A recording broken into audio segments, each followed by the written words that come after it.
Buenas tardes, hermanos. Dios les bendiga en esta tarde. Quisiera basar una reflexión de la palabra en el primer libro de Samuel, capítulo 1.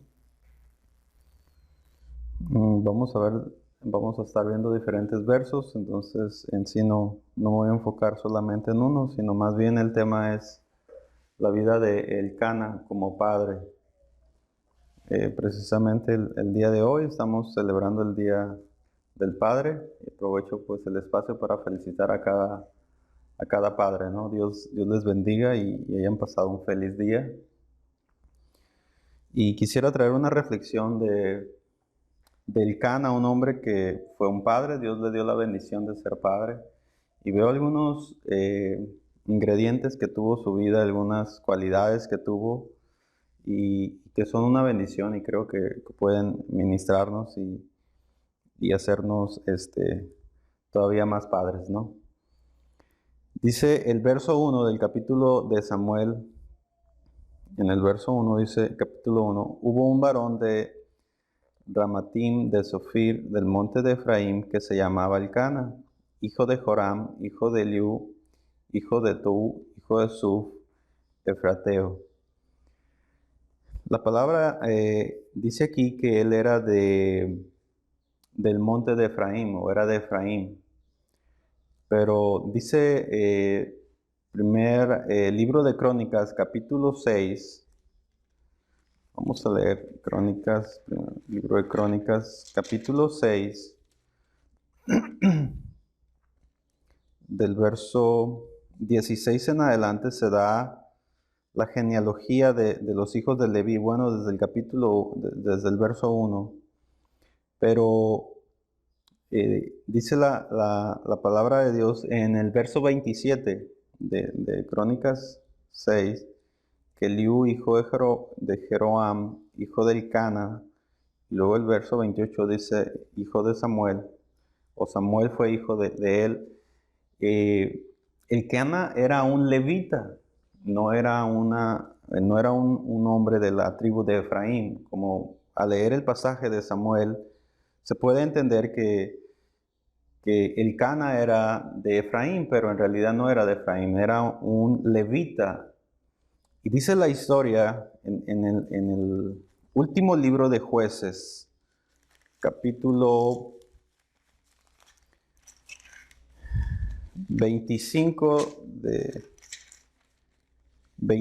capítulo 21 de Jueces, verso 25 dice, y en esos días no había rey en Israel, y cada quien hacía lo que bien le parecía. Es decir, había muchos, o más bien todos los habitantes de Israel hacían lo que querían. Entonces, de entre ellos, Elcana, dice la palabra de Dios, que siendo un levita que debería de haber estado en el templo, para ese entonces era un tabernáculo y estaba en un lugar donde estaba él, y dice que en Silo, que él no estaba ahí, estaba en los montes de Efraín. Y ese es el primer dato interesante del Elcana. ¿Por qué Elcana no estaba ministrando en el tabernáculo? ¿Por qué no estaba ahí? Y dice la historia que él se encontraba en los montes de Efraín. Y dice la Biblia que pues él estaba prosperando porque él le daba a sus hijos y a sus esposas un presente para que fueran y ofrecieran un sacrificio. Pero los capítulos nos van a dar más luz todavía de Jueces, capítulo 17 y 18 de Jueces, que habla acerca de un levita. Dice el capítulo, todo el capítulo 17 y capítulo 18, en el verso 7 del capítulo 17 dice, y había un joven de Belén de Judá, de la tribu de Judá, el cual era levita y forastero allí, dice. Era forastero, un levita que vivía en Judá, pero se encontraba en los montes de Efraín, dice, y era forastero. Es decir, que en los tiempos de los jueces era común que todas las tribus se dispersaron y dejaron de ir al lugar que Dios había escogido para adorarle. La gente había perdido la costumbre o había perdido la fe para ir a Silo a adorar a Dios. Deberían de haber ido todos los habitantes de Israel asilo a adorar a Dios, y de esa manera los levitas iban a tener trabajo para estar atendiendo al pueblo. Pero dice el último libro de Jueces, capítulo 21, que cada quien hacía lo que bien le parecía, así es que no había trabajo en el tabernáculo, y los levitas tuvieron que salir hacia las tribus y dispersarse en las tribus de Israel y trabajar para poder vivir. Pero el Cana, dice, me llama la atención que el Cana, todavía él seguía regresando año con año. Dice que él venía todos los años, el verso 3 dice, y todos los años aquel varón subía de la ciudad para adorar y para ofrecer sacrificios a Jehová. Es decir, lo primero que vemos en la vida del Cana es el contexto en el que él vivía. Él tenía un llamado de Dios desde sus padres y sus abuelos y todos sus antecesores, porque Dios les había escogido a ellos para atender el pueblo de Dios, para atender en el tabernáculo de Dios. Mas sin embargo el Cana no estaba allí. Pero sin embargo él quería regresar a ese lugar.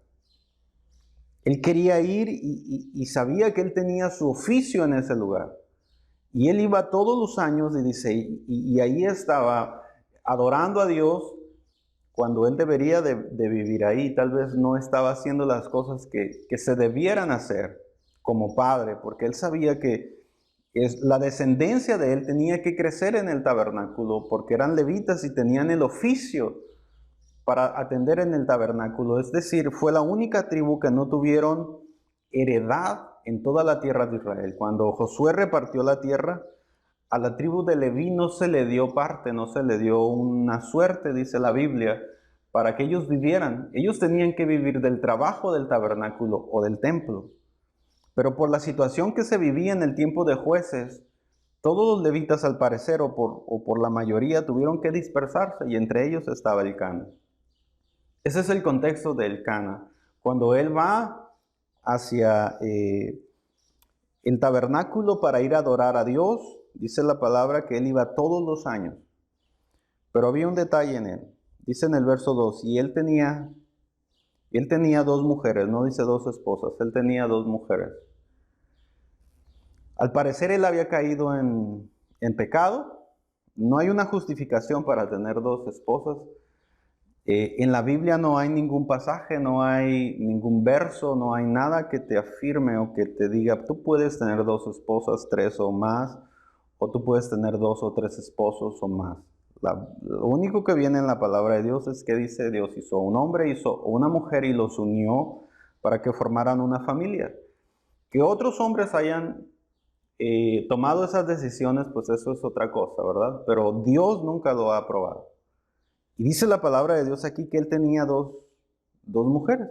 Y más adelante lo vemos de que él empieza a tener problemas con la relación de estas 2 mujeres, de tener dos mujeres. Dice la palabra de Dios que el Cana entonces, siendo levita, debería de estar purificado, debería de estar siendo ejemplo en su casa, en su familia, en su trabajo, pero no lo está. Nos damos cuenta aquí que de entrada sí él está viviendo donde no debería, y aparte no está viviendo como debería. Y déjeme decirle que nuestros hijos ven todo. Tal vez si él hubiese tenido hijos para ese momento, a lo mejor le hubieran dicho, hey tú, papá, ¿acaso tú no eres levita? ¿No deberíamos de estar viviendo en el tabernáculo? Y tal vez para ellos en el conflicto de las mujeres, que dice la palabra de Dios más adelante, que se irritaban unas a otras por vivir, por querer cohabitar juntas. Dice el verso 6, dice del capítulo 1, y su rival le irritaba, enojándola y entristeciéndola porque Jehová no le había concedido tener hijos. Es decir, irritaban a Ana, una de las mujeres del Cana. Entonces nos damos cuenta que el Cana no solamente había dejado el lugar que Dios le había indicado, sino no tenía un orden en cuanto a su familia. Tal vez nosotros como padres no hicimos lo que deberíamos, tal vez nuestros padres en algún momento nos aconsejaron, nos dejaron tal vez alguna herencia, algún trabajo, no lo administramos bien y lo perdimos, y tal vez fuimos como el Cana, debiendo tener tal vez algo que nuestros padres pagaron, y que tal vez muchas ocasiones por nuestras decisiones, por vicios, por nuestro pecado, lo perdimos. El Cana sus padres le habían dejado todo, pero no estaba ahí, andaba en los montes errantes. Ahora, dice la palabra de Dios que el Cana pues era bendecido porque les daba a su familia para que ofrecieran a Dios. Pero en el pecado de la nación, que estaba sumergida toda la nación, también había alcanzado el corazón del Cana. Yo creo que a lo mejor también hay muchos padres hoy en día en los que el mundo o la situación del mundo nos ha alcanzado, les ha alcanzado. Hay muchas familias que viven sin casarse, hay muchos hogares que viven sin un pacto de matrimonio, hay muchos hogares que viven como el Cana precisamente con una o dos mujeres, hay muchos hogares que se viven donde hay uno, dos o tres más hombres, y muchas de las veces en el mundo natural es común, como probablemente en el mundo de el Cana. Como estaba sumergida la nación en pecado, dice la historia, que cada quien hacía lo que bien le parecía. Pero parecía ser que a Elcana, en lo profundo de su corazón, él deseaba encontrar a Dios. Él deseaba buscar a Dios. Y para allá vamos, de verdad, para allá vamos. Esa es la idea de la vida de este hombre. Tal vez en su inicio no hizo algo correcto. Tal vez en su llamado como levita no estaba haciendo lo correcto. Tal vez como esposo no estaba haciendo lo correcto, ni como padre estaba haciendo lo correcto. Pero en un momento de su vida él dice, yo voy a empezar a ir al tabernáculo y voy a adorar a Dios y voy a entregar mi vida a Dios. Y dice la palabra de Dios que cuando él va a Silo, va al tabernáculo, su esposa o su mujer más bien, Ana, dice que ella entristecida porque no tenía hijos, le pide a Dios. El Cana era el que, dice el pasaje bíblico que el Cana era el que subía, el Cana era el de la iniciativa, el Cana era el de los recursos del viaje, el Cana era el que motivaba a su gente a ir, el Cana era el que hacía sus preparativos y entre ellos estaban sus esposas, sus mujeres, y cuando va Ana, dice que estando allá en Silo, Ana va y se inclina ante Dios y le llora a Dios. No dice la Biblia que a lo mejor fue por consejo del Cana. Simplemente Ana va y se arrodilla ante Dios y le pide a Dios un hijo. Y siempre en este pasaje, pues todos los créditos siempre se los ha llevado Ana. Nunca yo he escuchado una predicación o un sermón acerca de Elcana. Casi siempre cuando se habla de Samuel se habla de Ana, su madre, de una mujer loable, de una mujer de fe, una mujer de oración, una mujer que conmovió a Dios, en fin. Pero de Elcana, honestamente nunca he escuchado yo un sermón de él. Y esta tarde quiero hablarte de él. Porque el pasaje de Samuel, fíjense, todo el libro de Samuel empieza con la historia de él, no de Ana. El verso 1 dice, y hubo un varón de Ramatim, y empieza a contar la historia de Elcana, no de Ana. En la historia de Elcana está la historia de Ana. Entonces, como varones, yo creo que al igual que Elcana, Dios nos llama como cabezas de nuestros hogares para guiar nuestros hogares, para hacer fortaleza en nuestros hogares, para ser ejemplo en nuestros hogares, padres. Y así como Elcana, tal vez las cosas en algún momento no han ido del todo bien, no fuimos los hombres más indicados tal vez para hacer las cosas correctamente, y tal vez en nuestros hogares o en nuestras vidas familiares o en nuestras vidas matrimoniales haya ciertos vicios, ciertas costumbres, ciertos malos hábitos que friccionan nuestra relación con nuestra esposa, con nuestros hijos. No lo sé, a lo mejor tenemos una vida así como Elcana, dice, en la que hay gritos, había problemas, había pleitos, y eran problemas en la vida familiar, en ese trío amoroso que Elcana, por una decisión del mundo, no de Dios, sino de la costumbre que se vivía, él había tomado. Y tal vez cuando llegamos a Dios, igual llegamos con nuestras familias semidestruidas y si no destruidas, con una costumbre del mundo muy arraigada en nuestro corazón. Cuando llegamos siempre a Dios, generalmente llegamos así como padres.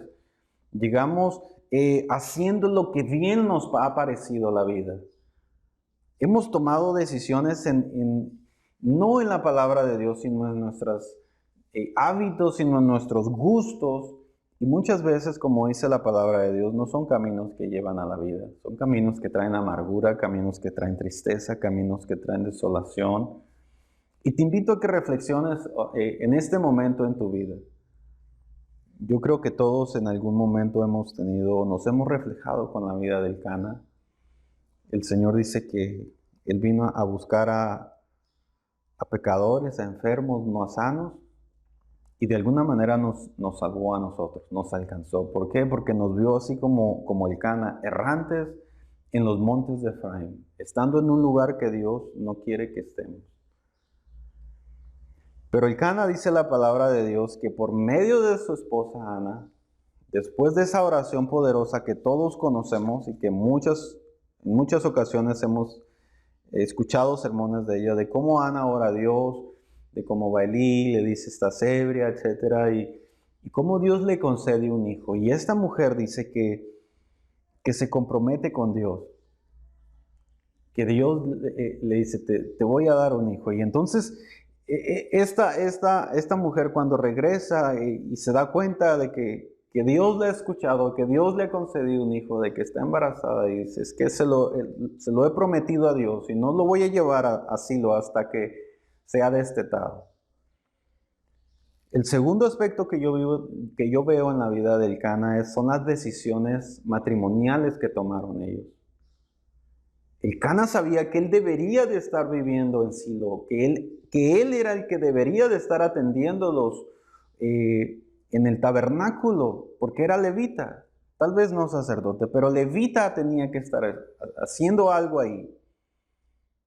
Y dice la palabra de Dios que cuando Ana se da cuenta de que ha concebido un hijo y yo me imagino que ellos lo hablan como pareja y dice, ¿sabes qué? Mira nuestra vida, mira lo que hemos hecho con nuestra vida, tal vez hemos hecho cosas que no está bien y no hagamos eso con nuestro hijo. Y yo me imagino que miraban a Samuelito ahí pequeño, decían, ¿qué le va a inspirar a Samuel? Andando rodando por todas las tribus de Israel, donde no va a tener parte, no tiene suerte, no tiene tierra, no tiene nada. Su lugar es el templo de Dios, su lugar es el tabernáculo. Yo me imagino que el Cana apoyó la decisión de Ana. No se opuso, dice la palabra de Dios, que Ana dijo, yo lo voy a llevar al asilo, yo lo voy a llevar allá porque se lo he prometido a Dios. No solamente el Cana era un hombre que buscaba a Dios, sino que empezó a tomar buenas decisiones en su casa, en su familia, por el bien de su hijo Samuel, y el cual también dice la palabra de Dios que él no se opuso al nombre. Cuando nace este bebé y viene al mundo, pues a lo mejor era común, ¿verdad?, que se llamara como su padre, el Cana. Pero Ana le dice, no se va a llamar el Cana, se va a llamar Samuel, porque se lo prometí a Dios, que es el significado de Samuel. Porque yo se lo he ofrendado a Dios, yo se lo prometí y él es una promesa para Dios. Y así será su nombre, Samuel. Y dice la historia bíblica que el Cana no objetó, no se opuso a ese nombre. No se opuso a que Samuel fuera ofrendado a Dios literalmente su vida en Silo, y no se opuso a que llevara ese nombre que tenía un significado muy especial. Y esas decisiones se tomaron juntos, tanto Ana como el Cana. Entonces, la vida de padre no tiene que ver solamente con la relación de nuestros hijos, sino con la relación también que llevamos con nuestra esposa, con nuestra pareja, porque muchas de esas decisiones se ven repercutidas en la vida de nuestros hijos. Muchas de las decisiones que tomamos como pareja, en lo personal, en lo íntimo, en lo muy privado, vienen a repercutir en la vida de nuestros hijos. El Cana no quería la misma vida que ellos habían tenido. Ana no quería la misma vida que ella había tenido. Estoy seguro que no quería la misma vida, porque ella era afligida por el estilo de vida que ellos llevaban. Entonces ellos dijeron, llevemos a Samuel y que empiece algo nuevo para nuestra familia, que no venga a cometer los mismos errores que tal vez nosotros como padres hemos cometido. Y dice la palabra de Dios que ellos llevan a Samuel a Silo cuando destetan a Samuel, que le quitan el pecho, que lo dejan de amamantar, y leía en un libro en el que se destetaba a los niños en Israel alrededor de los 2 años. Realmente era muy pequeño Samuel para llevarlo al tabernáculo, un pequeñito de 2 años. Yo me imagino que haber sido muy difícil para Ana y para Samuel también. Si cuando uno lleva a los niños al jardín por 2 horas, no se quieren desprender de las piernas de su mamá y llora y llore y grite. Ahora imagínense para dejarlo ahí por toda su vida. Pero ahora sus padres estaban convencidos de que era lo mejor para Samuel.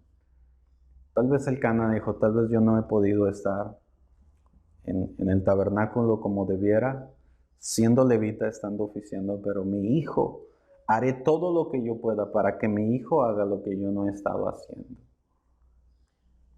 El Cana proveyó a la vida de su hijo, el Cana limpió el camino para la vida de su hijo y quitó los estorbos que pudieran haber estado en la vida de su hijo. Y dice la palabra de Dios que Dios bendijo mucho a Samuel. El hecho de que el Cana subiera todos los años a Silo nos habla de su devoción, de que era un hombre de devoción hacia Dios, que tenía sus pecados, que tenía sus malos hábitos, los tenía. Creo que todos nosotros como hombres, como personas los tenemos. Pero este hombre tenía una devoción. Dice que puntualmente todos los años él subía a Silo. Y no solamente él subía a Silo, sino que se llevaba a su familia, se llevaba, en este caso, a sus mujeres y a sus hijos, porque Dios visitó a Ana, Dios la bendijo y lo bendijo a él después, con una familia grande.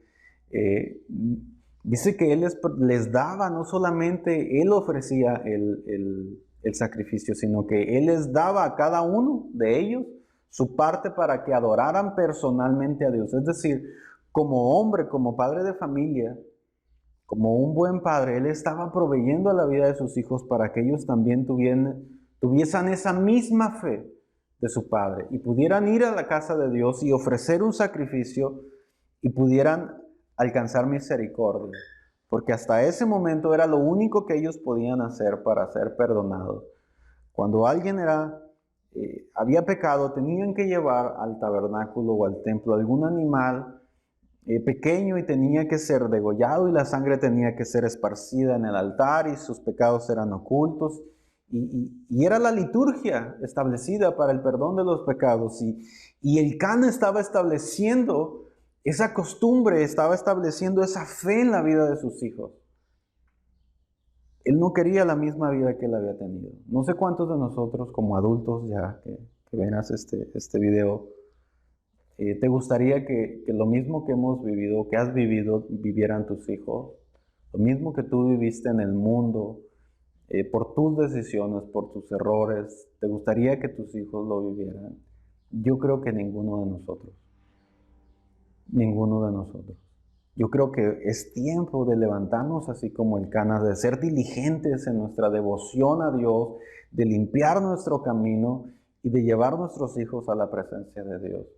De que ellos vean que en esa fe hay bendición, que en ese estilo de vida hay bendición. El Cana sabía que no le iba a ir bien a Samuel andando errante en los montes de Efraín, tal vez tomando otro oficio. El Cana sabía que su parte, que su herencia y la vida de sus hijos no iba a tener lugar en ningún otro sitio más que en Silo. Y el Cana hace algo que ningún otro levita hizo. Porque en el capítulo 17 y capítulo 18 de Jueces se menciona de que aquel levita que vivía en Belén, Dice que llegó a casa de un hombre llamado Micaías y el hombre le dice, oye, tú eres levita. Sí, ¿qué haces aquí? Pues ando buscando qué comer porque en Silo no hay nada. Y aquel hombre lo contrata para que sea sacerdote de unos ídolos. Dice la Biblia que aquel hombre hizo unos ídolos. Micaías construyó unos ídolos X y se pone en las vestiduras del sacerdote levita y empieza a oficiar. Alguien que tenía el llamado de Dios empieza a oficiar en un templo pagano ante ídolos y está contento el levita. Si tú después con calma lees el capítulo 17 y 18 de Jueces, te das cuenta que aquel levita lo estaba haciendo únicamente porque aquel hombre le daba de comer. Después llega una tribu de Dan y tienen pleito con Micaías, se llevan al ídolo y se llevan al sacerdote también y aquel hombre se siente más halagado porque solo era sacerdote de una familia, ahora es sacerdote de toda una tribu, en fin, pero igual torcidos y mal, porque aquel levita estaba oficiando frente a un ídolo, frente a un dios pagano que no lo llevaba a ningún lado. El contexto al entrar en el libro de Samuel era que los levitas, tanto la vida de los oficiales en el templo, no estaban haciendo lo que deberían de ser, mucho menos el pueblo. Pero vemos en el corazón del Cana que había algo que él dijo, yo necesito terminar con esto. Tal vez él estaba viendo cómo estaba su nación, sumergida en malas costumbres, en malos hábitos, en muchas malas cosas que no edificaban y estaba viendo que su vida personal estaba siendo influenciada y su vida espiritual. Así es que él, con la ayuda de su mujer, dice que reivindican su llamado. Y ellos no se van a vivir a asilo, pero hacen un gran esfuerzo, ponen su corazón. Imagínense llevar a su único hijo, a su pequeño hijo, al tabernáculo y dejarlo ahí, ofrecerlo ahí. Era una ofrenda maravillosa ante Dios. Entonces yo creo que podemos hacerlo, podemos llevar nuestros hijos y podemos limpiar nuestro camino como padres y aunque hayamos tenido una vida torcida como la del Cana y hayamos hecho muchas cosas y tal vez hayamos perdido en muchas áreas de nuestra vida nuestra autoridad moral y el ejemplo, yo creo que aún es tiempo de llevar a nuestros hijos, de ser padres como el Cana y decir, mira hijo, yo no quiero que hagas lo que yo hice, no quiero que vivas lo que yo estoy viviendo. Quiero lo mejor para ti. Y aquí el templo, el tabernáculo, la fe es lo mejor. Y el Cana pudo hacer algo maravilloso con la vida de Samuel. El Cana luchó, hizo todo lo que pudo para que Samuel no creciera en esos barrios de pecado, para que él no creciera en esas malas costumbres, en ese hogar en el que tal vez él sabía que no le iba a edificar. Y hizo tantas cosas para que Samuel creciera en un lugar mejor y tuviera la fe en el Señor. Quiero terminar leyéndote algo que a mí me impactó hace unos meses atrás. Leía un estudio que se hizo en internet y quiero compartirlo. El artículo dice, de tal palo tal astilla. Dice, se estudiaron con mucho cuidado a dos familias de los Estados Unidos en Nueva York. Una de las familias fue del señor de Max Hughes y la otra fue la familia de Jonathan Edwards. Lo que descubrieron en este estudio es asombroso. Mark Hughes fue un hombre no creyente que se casó con una mujer de carácter parecido, la cual carecía de principios. Entre los descendientes conocidos se estudiaron a más de 1,200 personas, es decir, este estudio se hizo con más de 1,200 descendientes de ellos. De Mark Hughes dice, 310 se convirtieron en vagos profesionales, 440 destruyeron físicamente sus vidas debido a la vida libertina. 130 fueron a la cárcel por un promedio de 3 años cada uno y 7 de ellos por asesinato. Hubo más de 100 que fueron alcohólicos, 70 fueron ladrones habituales, 190 fueron prostitutas públicas. De los 20, de 1200, de los 20 que aprendieron un oficio, 10 de ellos lo aprendieron en la prisión estatal. Le costó al Estado $1,500,000 todo lo que esta familia hizo en todo ese tiempo, y no hicieron absolutamente nada para contribuir a la sociedad. Es un estudio que está documentado y está ahí. Ahora veamos la vida o la familia, más o menos en la misma época, de Jonathan Edwards. Dice, Jonathan Edwards, que fue un hombre de Dios, fue un ministro, un pastor, un predicador. Se casó con una mujer de carácter parecido y su familia llegó a ser parte de este estudio que se hizo. 300 llegaron a ser ministros, como su padre, misioneros y profesionales de teología. Más de 100 llegaron a ser profesores universitarios, más de 100 fueron abogados, 30 de ellos fueron jueces, un centenar, 70 fueron médicos, más de 60 fueron autores de libros clásicos, 14 llegaron a ser rectores de universidades. Hubo numerosos gigantes en la industria de los Estados Unidos que surgieron de esta familia. 3 llegaron a ser congresistas de los Estados Unidos de Norteamérica y 1 llegó a ser superintendente, vicepresidente de la nación. Un estudio que nos habla mucho de la realidad cuando encaminas a tus hijos a bien. Se hicieron 2 estudios de 2 familias, una familia X común y una familia de fe, una familia que cree en Dios, una familia de principios. Y después de muchos años, después de más de 1,200 descendientes, el Estado de Nueva York se da cuenta que la vida de un hijo de Dios, que la vida de los cristianos es valiosa, que aportan mucho más a la nación, que son personas mucho mejor. Te animo a que tomes esa decisión como Elcana. Te animo a que encamines la vida de tus hijos a bien. Que no caigan en los errores que tú hiciste, que no cometan los errores que tú has hecho, que no se identifiquen con esas cosas que a lo mejor a ti te han marcado, te avergüenzan. No lo hagas. Abre camino para la vida de tus hijos. Forja algo diferente, algo que los proyecte a una mejor vida. Yo te animo a que lo hagas. Elcana se cansó de lo que él estaba viviendo, de su estilo de vida, de sus decisiones, y en compañía de su pareja toman decisiones correctas y hacen lo que es de Dios. Y llevaron al templo a aquel joven, que ese joven, no había rey en Israel, pero ese joven bien pudo ser un rey. No le pedía nada más a un rey. Fue el último juez. Y fue un gran hombre de Dios, un gran hombre de Dios.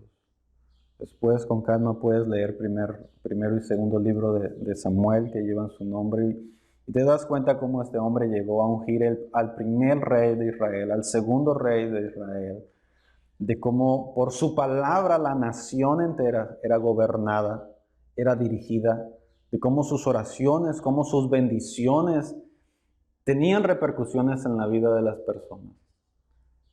Todo empieza con la vida de un padre que, cansado del estilo de su vida, decide renunciar y decide empezar de nuevo. Te animo a que limpies el camino para la vida de tus hijos y deseo que tus hijos y tu familia sean bendecidos. Dios te bendiga.